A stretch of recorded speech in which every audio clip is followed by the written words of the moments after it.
ఈరోజు సాయంత్రం 7:30 గంటలకు ఆర్సీబీ వెస్ సీఎస్కేల మధ్య బెంగళూరులోని చిన్నస్వామి స్టేడియంలో ఈ మ్యాచ్ జరుగుతుంది.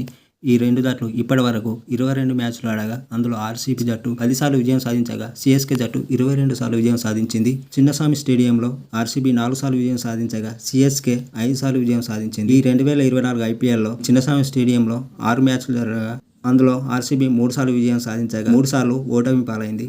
ఈ చిన్నస్వామి స్టేడియం పిచ్ రిపోర్ట్ చూస్తే ఇది బ్యాటింగ్కు అనుకూలంగా ఉంటుంది. అయితే పేస్ బౌలర్లకు కూడా అనుకూలిస్తుంది. అయితే ఈరోజు రెయిన్ పడే అవకాశాలు కూడా ఉన్నాయి. ఇక్కడ మొత్తం 161 మ్యాచ్లు జరగా మొదట బ్యాటింగ్ చేసిన జట్లు 22 సార్లు విజయం సాధించగా సెకండ్ టైం బ్యాటింగ్ చేసిన జట్టు 87 సార్లు విజయం సాధించాయి. ఇక్కడ ఆవరేజ్ ఫస్ట్ ఇన్నింగ్స్ స్కోర్ 170 పరుగులుగా ఉంది. ఆవరేజ్ సెకండ్ ఇన్నింగ్స్ స్కోర్ 155 పరుగులుగా ఉంది. ఇది ఇలా ఉంటే సీఎస్కే ఆర్సీబీ జట్లకు ప్లే ఆఫ్ అవకాశాలు ఇలా ఉన్నాయి. సీఎస్కే జట్టు ఈరోజు గెలిస్తే ప్లే ఆఫ్లోకి వెళ్తుంది. అలాగే వర్షం కొట్టి మ్యాచ్ రద్దయినా కూడా సీఎస్కే ప్లే ఆఫ్లోకి చేరుకుంటుంది.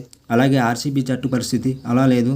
ఆర్సీబీ జట్టు ఓడిపోతే ప్లే ఆఫ్లోకి అవుట్ అవుతుంది. ఆర్సీబీ జట్టు ప్లే ఆఫ్ చేరాలంటే ఈ మ్యాచ్ వర్షం కారణంగా రద్దు కాకూడదు.